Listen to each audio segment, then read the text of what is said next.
problems. As you can see, there's more of us now. Yeah, coming at you live, son. I'm Omar Holman. I'm Nicole, still. Hello. We hate everything. Yes. These are our friends in hatred. And we just saw Black Panther because it's Wakanda week. And so we have all the feelings. And so, right over left. Right over left. All right, so we're going to get to this review. You should know that they're going to be spoilers. It's going to be all the spoilers. All day. Spoiling everything. Every day. Look away if you haven't seen it yet. And if you haven't seen it yet, you've been doing wrong. What is wrong with you? All the wrong. All the wrong. All right, so let's jump into it. Let's start off with, what were your expectations going into this movie? Brittany? My expectations. So, Creed was fantastic already. So I had pretty high expectations going in. I was hoping for some excellent fight scenes. I was hoping for black women with actual lines. I was hoping for the storyline that I saw in World of Wakanda, but I wasn't going to be in the movie, so that's fine. Yeah, I was just hoping for a genuinely good movie that liked the black people in it instead of a movie that was just, like, stereotypical. And I think I got that. Except for the storyline that was in World of Wakanda, because we got no lesbians. Yeah. Looking forward to that. Yeah. We all were. Jaquan, how about you? I'm not gonna lie, my expectations were through the roof. I expected nothing but greatness, and I don't know if I'm biased. I don't know if I don't care, but I loved every single second of this film.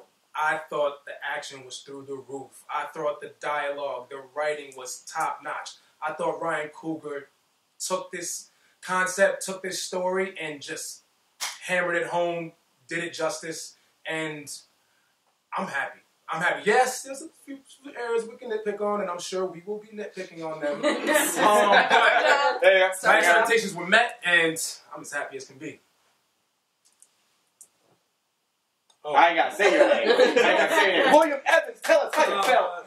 No, the expectations are about as high as they could be, right? So, all the hype, all the clips we've seen, I thought it was going to be an excellent movie. I would have been disappointed if it was anything that wasn't excellent.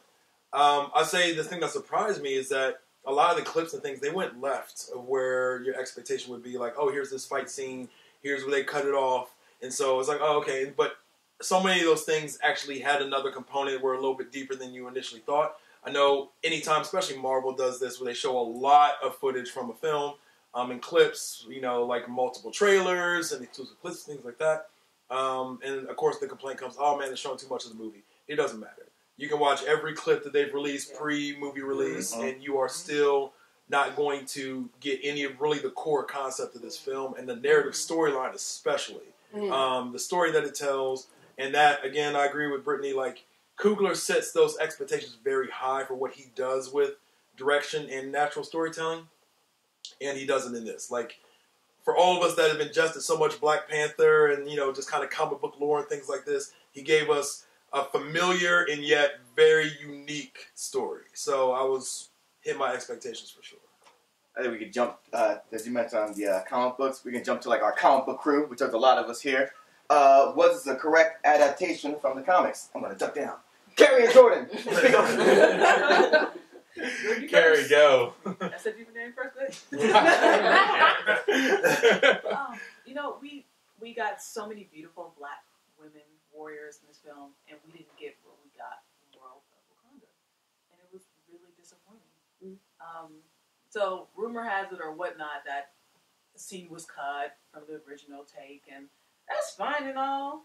It didn't make it to what we saw. Still overall good product, but you know, maybe we'll get it next time. But you know, we aren't just black people, and we aren't just people of color. We're all type of different things. So there are queer black women who were like, hey, we could all be represented, you know, for once. Yeah. So didn't quite make it, but still very good product. Very good product.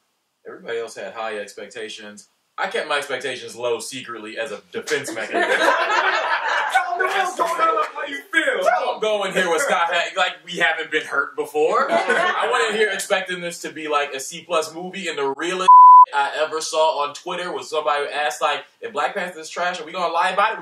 We gonna die on that lie. We're gonna take that to our grave even if it isn't. So at least, I mean, I'm excited, I'm enthused to say that it actually was amazing. But if it wasn't amazing, would I say that it wasn't? Like, no. I would have kept that secret that my expectations were down here and that it really fell down here, but it didn't. It was an amazing movie. It was a great experience. It exceeded my expectations. But man, I had to protect myself. Oh yes, sir. Right? I had to protect People myself. like, how was the movie? It was. We was in there. What I liked about this is that from comics to film wise, Blade like showed the map for like comic book hero movies, right? Like, all right, this can be done and it can be done well. Black Panther showed like, yo, it doesn't just have to be about the same formula. We can do different things. We can go different routes with it. It's not your typical like superhero movie. There's like more to it. There's different angles for it as well.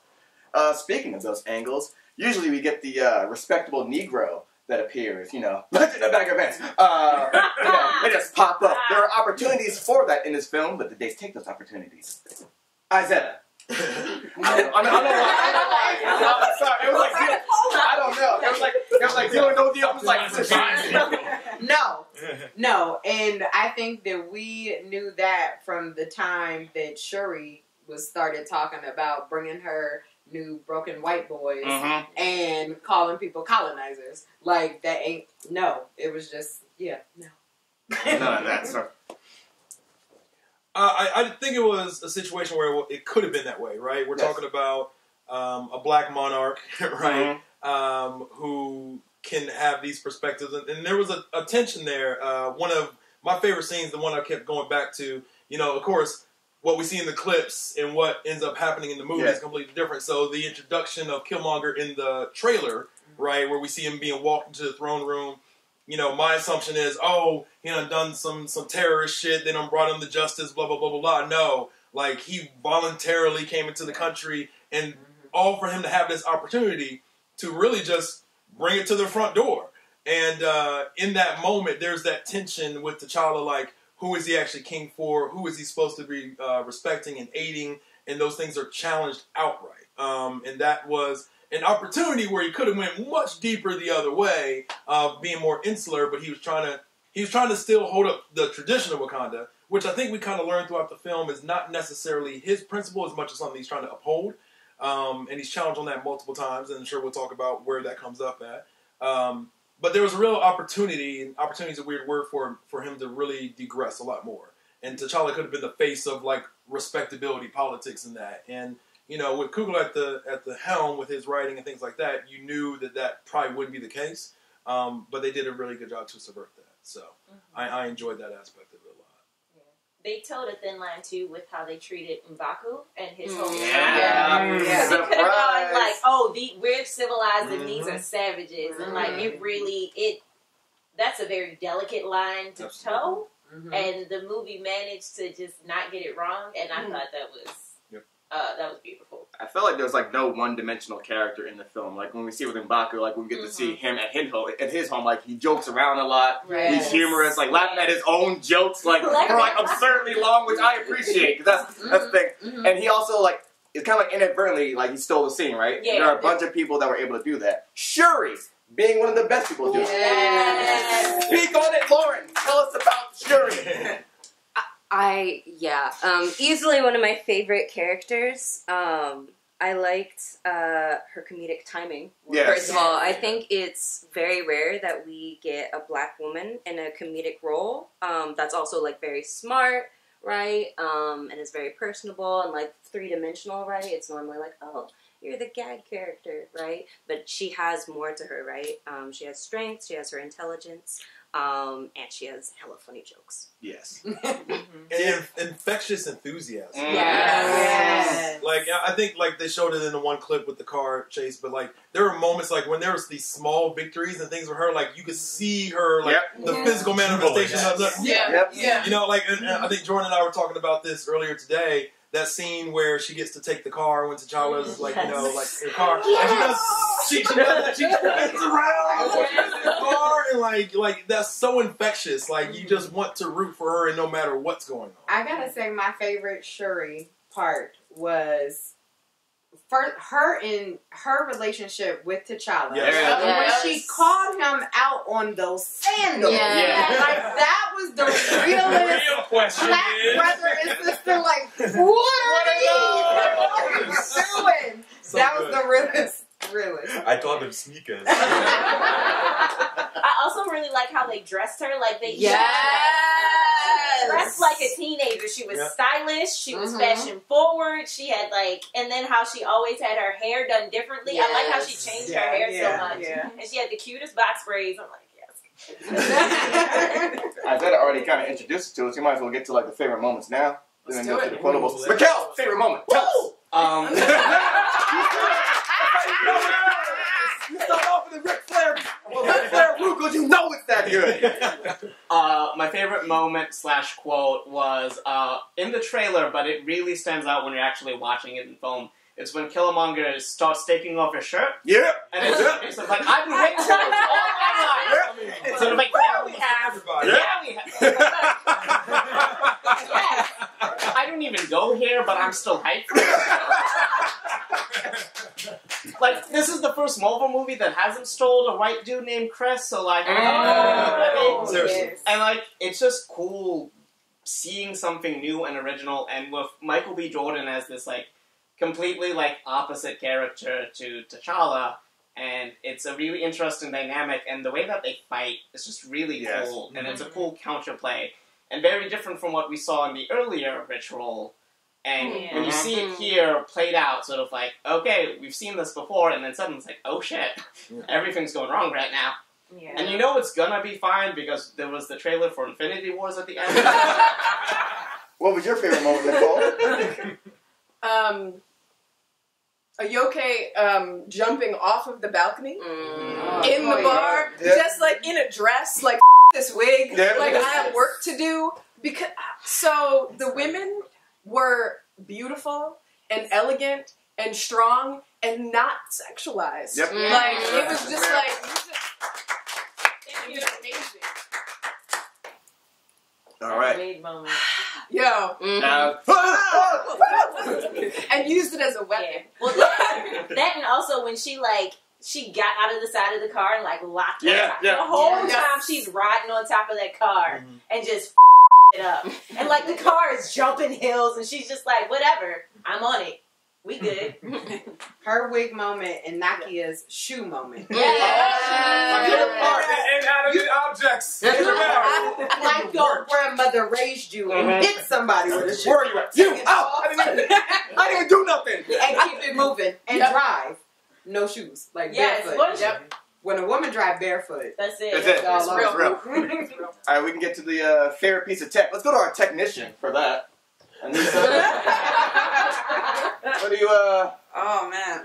no Bill Gates. No Bill Gates. No Bill Gates. I think my favorite one is the device that she used to put on the car. CMP. Yeah. I think that form of technology is great because you were able to control the vehicle or whatever without having to leave the premises, which was definitely effective. And if that certain vehicle got into harm, well, at least you weren't in any harm. Yep. It was pretty dope. Jordan, you handle the Excel sheets. Tell us your favorite piece of tech. Favorite piece of tech. Favorite piece of tech would probably be in the very opening scenes. Actually, when you see them mapping out the people who are coming, and this little, this black sand. Look like you're on a beach, and all of a sudden things rise from the ground. Then they just brushing things off, picking it up, and then it's got infrared. You see how many people are in it, just playing with them like Legos in real life, and then you just set them back down like you the one who I'm going to kill, and then you find out next. Oh, y'all. And I'm going to kill all of these because I never freeze. So that right off the jump, you see that in the first 10 minutes of the film, is seeing their ability to just map you out and have you murked out before you even know that they're paying attention to you. To that point, I know, Carrie, we were talking about the cinematography and the look and everything. One of the things I loved about this, I love about Coogler films, period, but he really got a chance to flex, is the stylistic choices. Mm-hmm. So the texture of the film is built, everything is around sand, right? So the intros, when they do when we're talking about the technology, when they're doing the voice comms type stuff, and the sand effect of how those things come together. I like movies where tech is a priority, where it doesn't look like tech that is eventual. It looks completely otherworldly and not necessarily, something that could be around in, 20 years or so, everything in Wakanda looks like something that is not on the radar, right? And so that's a very, very cool thing about the aesthetic and the look and the feel of the film. I was gonna say that's why I think the shields are very important, Yeah. right? Because that was a moment for me where I was like, oh, this is like white men are not gonna think of this, right? Like this is traditional. You can't steal it. You don't think of it. That's how it is. All right, That's a segue to the cinematography. That's all you. All right. It's Carrie. So often when we look at film, we think, oh, the director and oh, the talent and oh, the maybe whoever wrote the screenplay. We don't think about everything else that it becomes the other elements of the film. So for the cinematography and the cinematographer of the film, that person is basically the chief of creating the visual look of that film, the identity of that film. And you think of all your favorite movies, all your favorite scenes. How was the lighting? What were the camera shots? What position was that person in comparison to the other person? Were they up high? Were they below? For this movie, it just looked great. It looked good. You think of when we first go to M'Baku's. Very striking scene. We think of Killmonger when he goes to the throne for the first time. Those very vital, very visually striking scenes that just stay with you and just help move along the narrative. The director of photography, the cinematographer of this film was Rachel Morrison. Yeah, so she is the first woman to have an Oscar nomination for cinematography, which is really big because that's never been done before. She also was the cinematographer for Mudbound, for those of you who watch Netflix, the Reeves film. And I love that film, no spoilers, but it looks really expensive. It looks like quality, it looks like money. And she carried on that work to Black Panther. There's so many great scenes that just look good. Nakia, when she's talking to T'Challa when they first come back after he learns what his father did, she's comforting him and assuring him, you become the king you want to be, and how the sunlight is just lighting. Yes. That's what helped moves. That's what helped moves me when I watch a film. That's what I pay attention to, and it's done very well. And just to challenge the old boys club of Hollywood, how it's just a bunch of white dudes. How Ava's like, hey, when I go shoot a project, when I get that list, if it's all white dudes, I'm not rocking with that. I'm paraphrasing her, but I'm just bringing in women to work on the film. Just bring in like the thought and care that went into this film. The costume director is a Black woman, right? And the main cast is black people. The director of photography cinematographer is a woman, and she's also a mother. Like taking all that just taking it all into it works. It works. The film looks good. Like the above the line, below the line crew. It works. Film nerds, we're Can I add to that the color? So Wakanda was the only colorful place, and it felt like every other place, like London, was through this like grayscale lens. And I was like, that's how it feels emotionally sometimes. So I feel you. I appreciate that a lot. A lot of care and consideration, just the little things that most people might not pick up on their first viewing. And that, like, the sweeping shot of when he comes in and we are introduced to, like, all the different tribes there. The camera just does this, like, slow pan, and so you see the first few people, and then it just keeps going, and you see, like, all these people celebrating all of this cliffside. And that was that clip was in the trailer, too. But just, I don't know, seeing it on the big screen, seeing it just people, just just rocking with it too. Just so that's actually where I want to go with that, is because I know Jacquard brought this up, but the amount of adapted African custom in the film, right? And like this is something that they ran to, they completely embraced in terms of trying to portray this, right? Like there is not. It doesn't feel like exactly like an Americanization of a portrayal of a African country. And there's so many customs and so many things that exist throughout that film that has a richness to it, right? And this has been a topic of conversation. It has been a point of tension. It's something that's being filmed about a country in Africa, but most of the actors and actresses are African American or born in America, so to speak. So I know that's been a point of kind of contention in terms of talking about this, and I would guess the main issue with this is how authentic it was going to feel.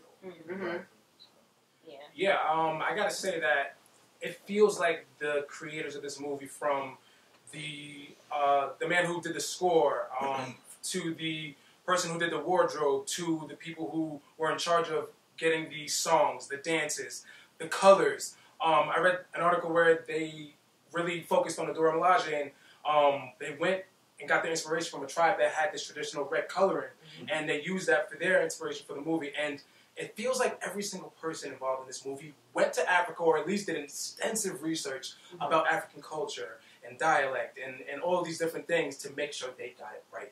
And not to say that they stole it, or they, you know, took all these elements and kind of just made an American movie out of it. They really use it as inspiration to make their own carved out niche in the Marvel universe. Afrofuturism, son. You know what I'm saying? Out here. But also that idea that, like, we are not monolith. Right. And neither were the black people in the film, because we are not monolith. And I think that was a really exciting thing to see, that there were so many inspirations, and it was manifested in so many different traditions, and the clothing was different, and the dances were different, and what they were saying was different, because we are not monolith. Like, and that's important. Like, and with that, Africa is not monolith. Right. Africa is a continent of countries. And I think when you pull from different tribes and you pull from different countries, because a lot of people, especially a lot of white people, just think of Africa as a sole unit. Like, Africa. Like, no, it's not just Africa. So we had the Yoruba white markings, you had the scarification, you had Adinkra symbols, you had actual Adinkra symbols, like on Shorty's t-shirt in the beginning, but then you also had, like, where they were inspired by Adinkra symbols, so that's your West African, your Ghanaian culture coming in. It was like a mixture of all of these things. So black folks are not monolith, and Africa itself is not just one thing. Like, we are all things. Like, I loved how they did that, and you could do it wrong. Oh, yeah. Like, one move, and it gone all wrong. It was definitely done with care. Yes. Care and love. Like, it went into it. You could see it in the threads of the whole movie.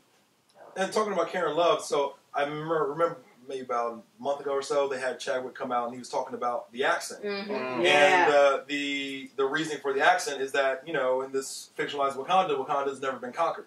So there is no European dialect that infects that specific accent. So, you know, that's the kind of care that we're talking about. And that's the kind of thought process we're talking about when realizing this fictional but based upon African custom countries. So. To that note, how about we go around and get everybody's favorite quote from the movie? I'll start off. Okay. This actually touches on a whole lot, but when Killmonger gets into the throne room and he is coming for T'Challa's neck, he drops some bars. T'Challa has some comebacks. He essentially says, Africa is, all people come from Africa, right? So that must mean that you are the king of all people. And T'Challa's like, well, nah, son, although that might, or most likely is true, I am not the king of all people, I am the king of Wakanda.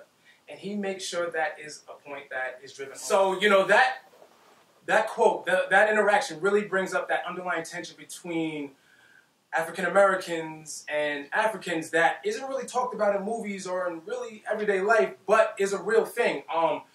In my everyday life, I teach in the South Bronx, and the Bronx has a lot of African students, immigrants, and even in my everyday life, there is a little bit of tension between some of my black kids and some of my kids from Africa. And it's not beef, but it is there. There's a divide, and I'm just glad, I can go into this for days, but I'm just glad that this movie has brought up this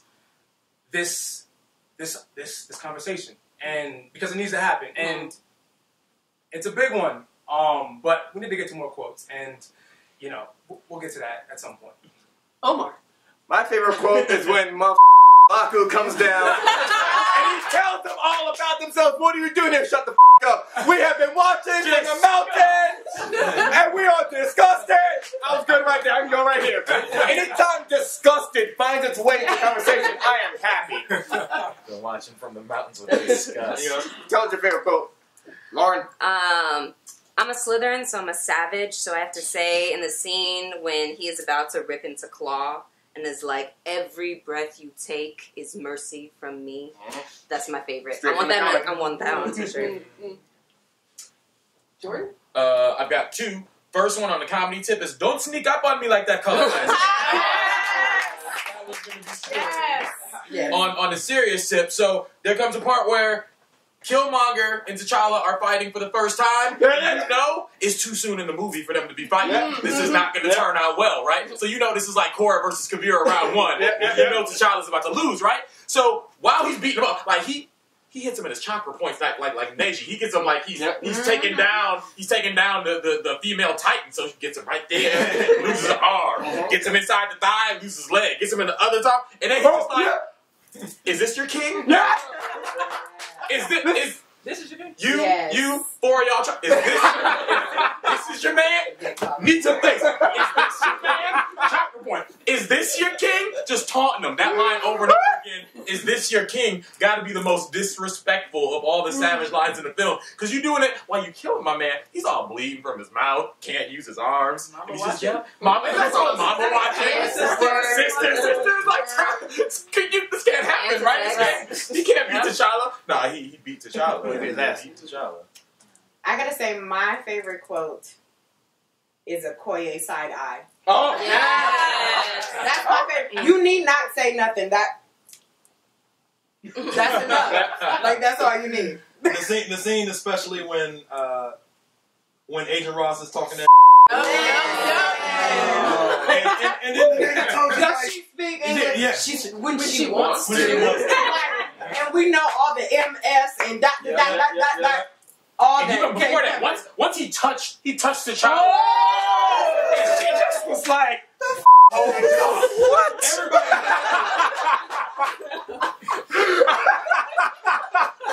If you touch him again, I will impale him like that.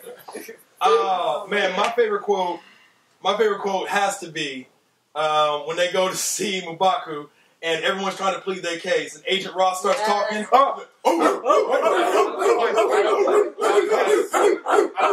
Every time he tried to speak, and then everyone joins in. You do not speak. That was the best.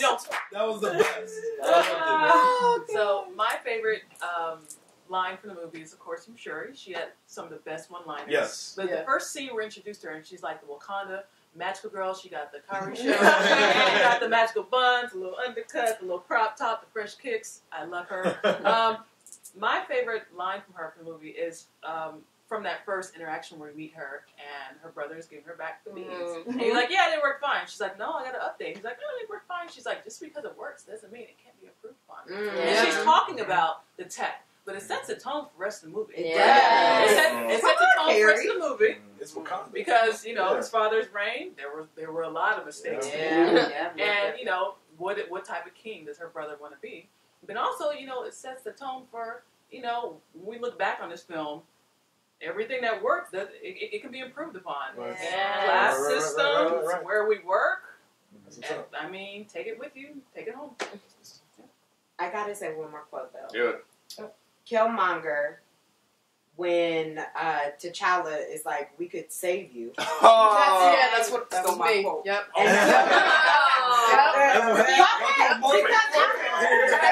Because I'm feeling some kind of way talking about it, so you take it then. Okay.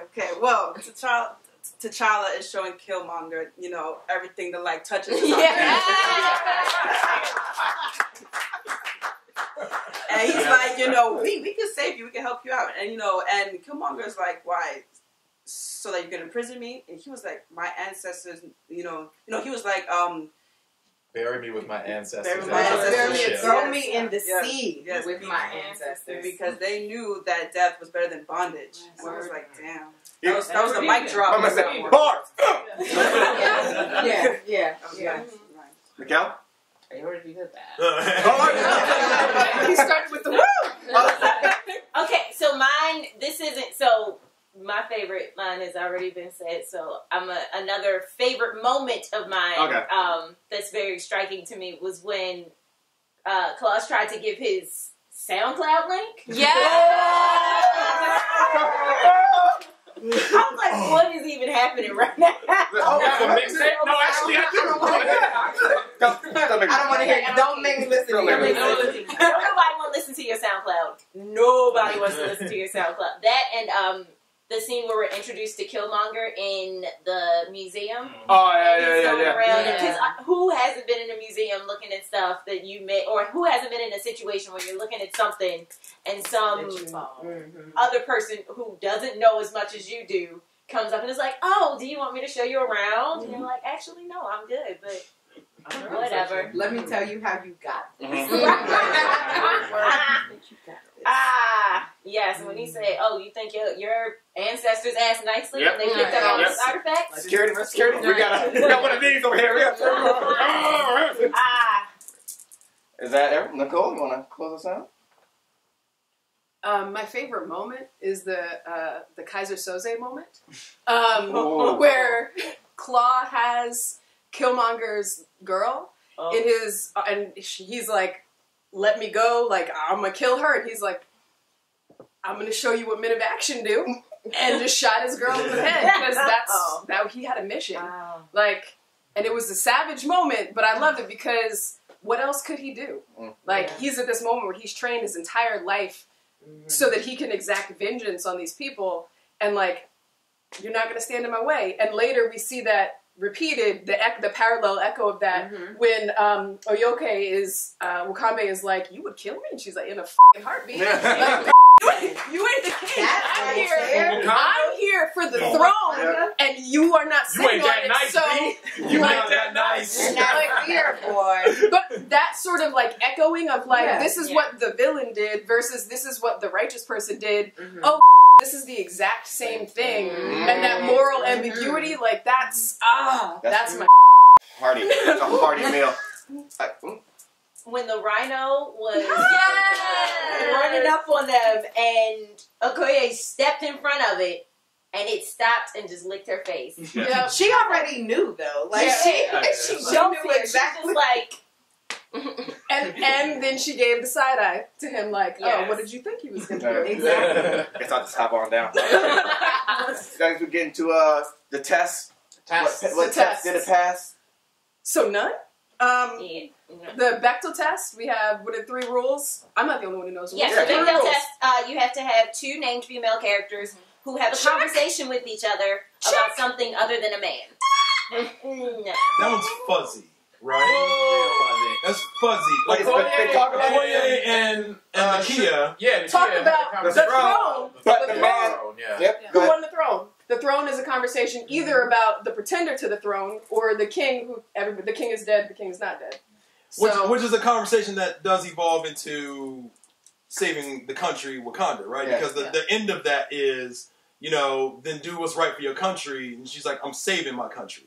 So I agree, but it grows larger than them, I would think. I mean, but that's why I say it's fuzzy. But that's not a separate conversation. No, it's still the same conversation. And in saving the country, or in each of their ideas of saving the country is aligning with a specific man. So it's either going off and saving or looking for T'Challa or like saving him, or sticking around and staying with Eric Killmonger. And not to derail from the test real quick, but there's an interesting moment when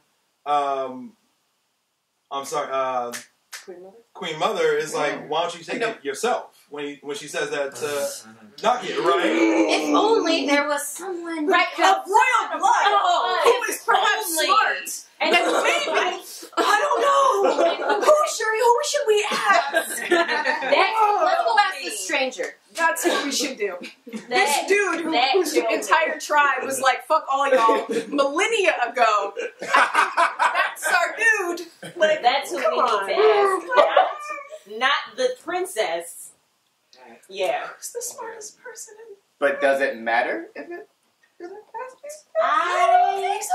I think so. So in the same way that you can have terrible movies that do pass the Bechdel test, and you can have great movies that don't, I think it does matter. Does it make me hate the movie? No. Does it make me not want to watch the movie again? No. Does it make me disappointed? Yes. What could have made it pass the test? Queer women having a conversation about being queer as with queer women. I'm just, Wow. I'm saying that's how we could have, we could have. How easy that was. And So yeah, and to be clear, the Bechdel test, if a movie doesn't pass the test, it doesn't mean the movie is trash automatically. Oh,